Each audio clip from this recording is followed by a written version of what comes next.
you think that sort of trauma in your bloodline transcend, like, do you think that gets passed down somehow without the actual knowledge and actual, like, without the experience? Do you think that somehow gets transferred?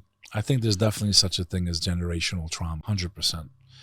I think that everything shapes you, whether you realize it or not. So I'm a product of two traumas, right? So two negative things led to something positive, right? Negative times a negative equals a positive. I consider my birth a positive. I consider my contribution to life a good one. I don't hate the people that did what they did. I think there was a certain level of propaganda and things that happened. I hope that the people that neighbor our people realize that, like, we just want peace too, man. Like, enough's enough already. None of us are winning, man. This whole war shit, where has it gotten us, right? So I try to broadcast a positive message. I try to inspire people to be, and I think I find my bravery a lot of times. I'm not going to sit and act like I'm a big dude. And I know a lot of people. New York City is my playground. I promise you. When I tell you it's my playground, it's my playground. But I'm not some tough guy trying to prove a point or anything like that. I think that, I don't know where I'm going with this thought because I just lost my first track of thing. But basically, I feel like I just want to do things that are positive. And at times when life gets really difficult, and it does get difficult, to sit here and say that my life doesn't get difficult at times, I'd be lying to you. We all have problems, personal issues, things like that. I think of my grandfather and what he went through and how he came to this country with nothing and started as a doorman and then a super, and like he went through hell and brought kids. He couldn't even speak the language. And in the Bronx, it was a freaking war zone at that time. The Bronx was burning when my family started in America. And I find strength when I think of them, like what they went through. I do believe it does impact you when you're aware of where you come from and who you are.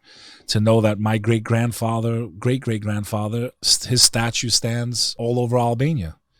He was the general of the resistance of our people, the Legion of Prizren. You can Google it, the Legion of Prizren. My great-great-grandfather was literally the general that led that resistance. He died in battle.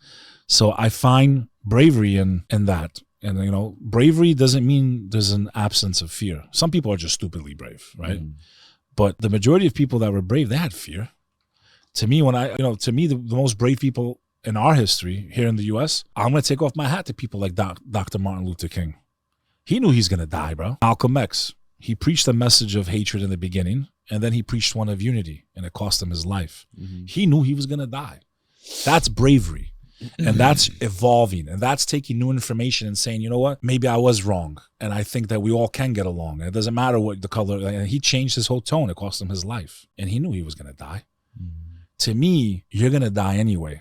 I'd rather die speaking the truth than live a lie. Right. And I'd rather die free than live. I'd rather live one day free than a million a slave. And when I look at what my family went through and what it took them to get their freedom now, and I had a cousin that was, in the war, and I said, would you fight again? She goes, absolutely. She goes, these 20 years of freedom were worth everything. The way we lived before wasn't worth it. So I think so many of us don't realize what we have. And I hope that this message, I just want to be someone that brings people together. I'm not trying to alienate Serbians or like we need to find a way to coexist.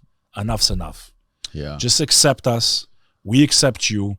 Let some time go by. Come visit the places that you think are yours and you want. Like, no one's stopping you.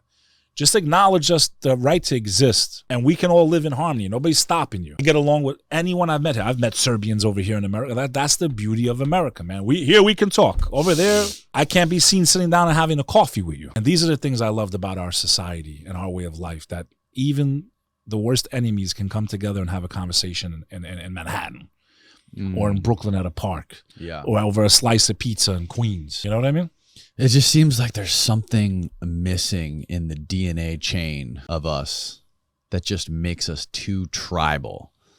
And just there's some sort of warring gene in us. Yeah, but what that about makes the us human see tribe, the other? Man? We're the human tribe. Yeah, but what is gonna make us? What would it take to make everyone on Earth see us as human, the human tribe?